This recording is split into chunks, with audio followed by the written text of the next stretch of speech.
Pull up a chair and tell me your memory. Why does it matter to you?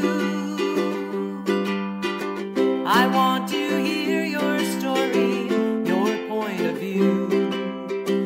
Tell me what happened to you. Hi, and welcome back to Tell Me What Happened, the podcast that features folks from all walks of life telling us one true childhood story and how that event, that experience, has impacted who they are today as an adult.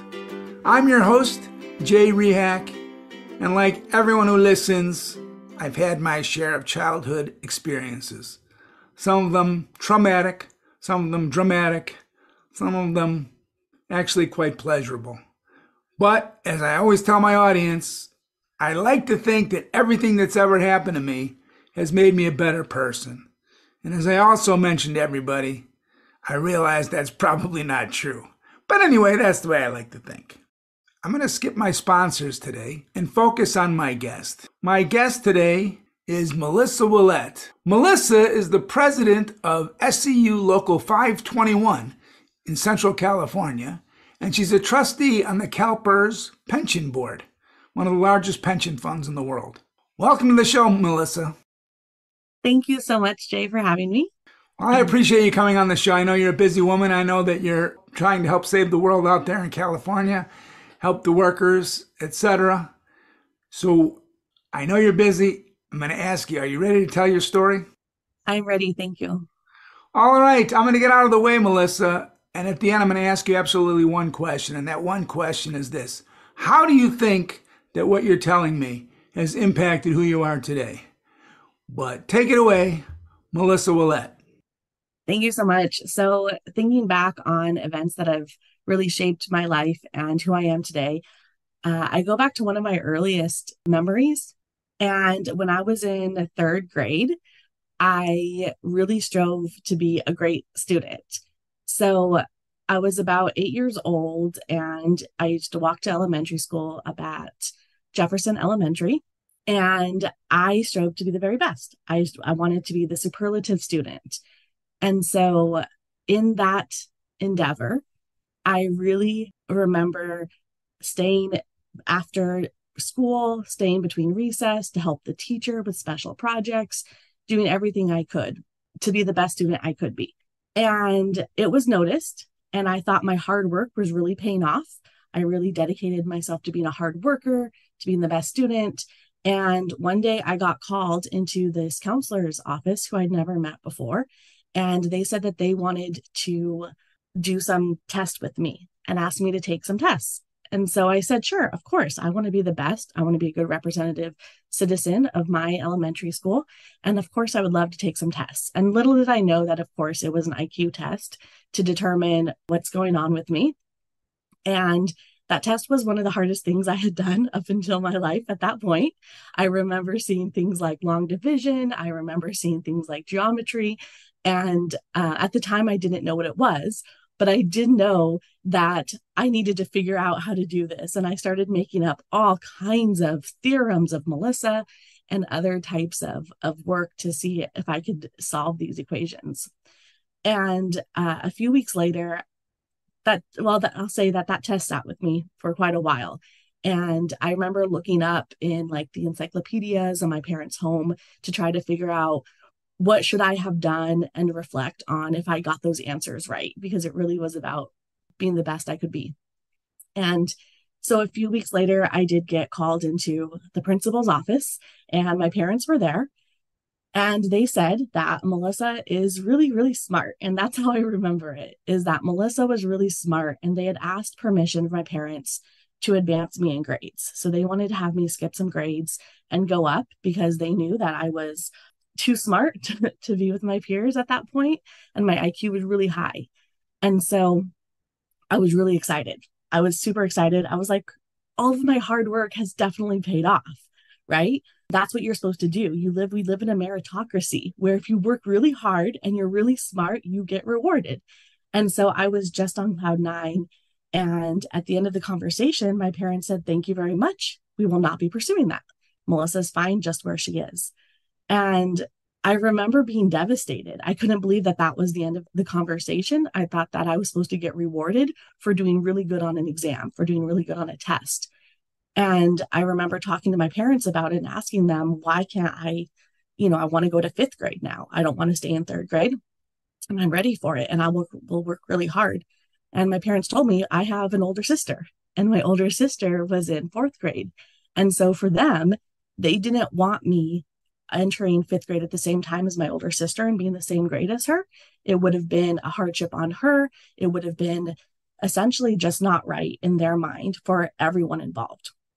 So it was really devastating. I became really resentful of my sister. Just as an FYI, she's my best friend today. So it's not like this was a long standing, but I became really resentful for a lot of years of my sister. And I stayed in the third grade and I did just fine. And that's my story. Well, I love it because I could almost feel the end of that story, like your mother or your father was going to say no. I just had a bad feeling when you were telling it because it is a difficult decision, I'm sure, for parents. My parents never had to make that decision, but I'm just saying it must be very difficult to have the opportunity to advance your child at the same time say, this probably isn't in the best interest of the sister, but maybe even not you. So how long do you think it took to get over it before I ask you how it's impacted your life? I would say it took me a very, very long time to get over it. I kept that chip on my shoulder for many years. My sister and I began speaking when I was in college. Wow. So the question of the show is, how do you think that experience has impacted who you are today? Yeah, I think that the experience has been really fundamental to who I am today and my values and what I fight for and where I've kind of ended up. I just remember thinking this idea of fairness and that it wasn't fair that I couldn't be valued for my contribution, my individual contributions. And I think that really formed this idea of having that we don't live in a meritocracy, right? We don't live where someone's best efforts gets them ahead.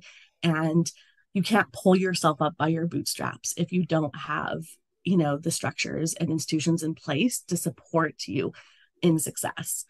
So I think it really shaped my concept of what is fair and the concept that outside systems exist that we have to overcome in order to have a society that where things are just. And I'm not trying to put my parents as, a system of villainhood or anything, but it really was detrimental. I didn't see it as one person's decision. I thought of it as a environmental scenario where the environment wasn't okay for me to do that. So, follow-up question. This may be difficult as well, and I don't know you well enough to know, but if you had a child that was in third grade and was brilliant, and the school system called you and said, we want to advance this child to fifth grade or sixth grade or whatever, what would your answer be now? Today, I probably would let that person, I would let my kid advance and I would support them fully. I do still have that fundamental belief that kids need to be challenged. I know that growing up, I was really bored in school a lot, and I ended up struggling with grades, not because I wasn't bright, but because I just didn't care and I knew I shouldn't be where I was supposed to be at. I also, in that vein, though, I did pursue other intellectual pursuits, if you will, that were interesting to me. When I was in middle school, I fought for girls having access to play on the football team. When I was in high school, I actually held a rally. I organized a rally against corporal punishment because I was just bored, essentially, and I was looking for things to do. I remember my teachers in high school always just knowing that I was never in class, but I was just doing things that were bigger than school, right? And so I want my own kid to have that opportunity to be intellectually challenged and essentially stay a kid, but at the level that they would want to be at. All right. I do have to ask one other question, only I probably shouldn't, but anyway, here's my question to you. One of the ideas in school systems is that if you advance the child, the problem is they go through puberty at a later date than the other students in the class. So let's just, for the sake of argument, we re-roll the tape and they say, okay, you can go to fifth grade, but then you're in seventh grade with a fifth grade physique or a fifth grade mindset, socially, I'm saying. Do you think that that might have harmed you? I think about this because I was a school teacher, and parents would ask to have their child go ahead, and sometimes if the child was doing great, I would say, if that's your choice, that's fine. I don't know what the implications are socially. I'm not talking about educationally, but socially. So what do you think? You think that might have been harmful for you to be, go through middle school as a younger child than everybody else, or you think that would have been okay? So I think the first thing I would ask is to challenge you on the reverse. If the reverse was true and we had a student not reading at grade level that needed extra assistance by going to, a lower class to get caught up to grade level. And even though they were bigger than everybody or more advanced socially, we would still want them to get caught up and get the resources they wanted, right? Mm-hmm. So in the opposite, we would definitely, I think, encourage the students' success, individual success, right? By putting them in a grade where they were able to achieve get the resources they need and achieve the success that they deserved.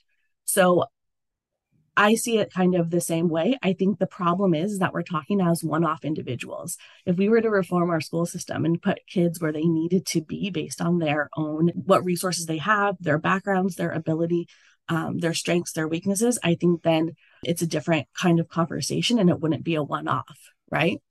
But like I said, I think at least for me individually, it ended up also being kind of detrimental in the sense that staying at grade level, I was bored and I was definitely struggled socially anyways, because I had this chip on my shoulder. I knew that I could do something different. I knew that I could put in the minimum I needed to put in and get into all kinds of trouble in other ways. So I think that we are at a kind of place where we don't know what would have happened, but I think I would be comfortable with saying that, yeah, I would, advancing somebody a grade or maybe not a full 2 grades, right? Advancing someone a grade or if we had the right resources in our public school system, I went to a public school.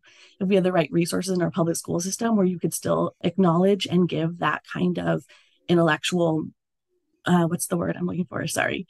The rigor, right? Mm-hmm. And intellectual rigor for all of our students and meet them where they're all at, then I think we would be in a much better place. All right. Well said. It doesn't surprise me that you should have been jumped 2 years ahead. You're one of the smartest people I've known through the years. I only met you a few months ago at Harvard, but I was very impressed and through your energy, etc. So I'm sorry it happened to you. At the same time, who knows how it would have played out. I understand that you have your own perceptions and I can't say or whatever. I guess what I'm saying to you is, as a parent, I can feel your parents' pain of trying to decide how best to deal with the daughter who's clearly advanced, and yet you have another daughter who you have to be careful, I suppose, of how that plays. I don't know. I'm not here to analyze it. I'm only here to tell you that I respect the story. Thank you for the story. I'm going to have to think about it for a while. I'm glad as a parent now, my children are old enough, I don't have to worry about those issues. I never had to deal with those issues, but it is one to think about. And I think with a better school system, of course, things would be different, but we definitely don't live in that world right now. So thank you for coming on the show, Mullissa. All right, well, that's our show. Again, I'd like to thank Mullissa Willette for coming on the show, telling us that personal story, one that I can't say it fully resonates with me. I wanted to be pushed ahead when I was young, but nobody offered me the opportunity. But anyway, if you'd like to come on the show, by the way, you can email me at jaycrehak@gmail.com and let me know why you'd like to be on the show, what particular story you have to tell. But until next time, this is Jay Rehak asking you all to please stay safe out there and try not to hurt anybody.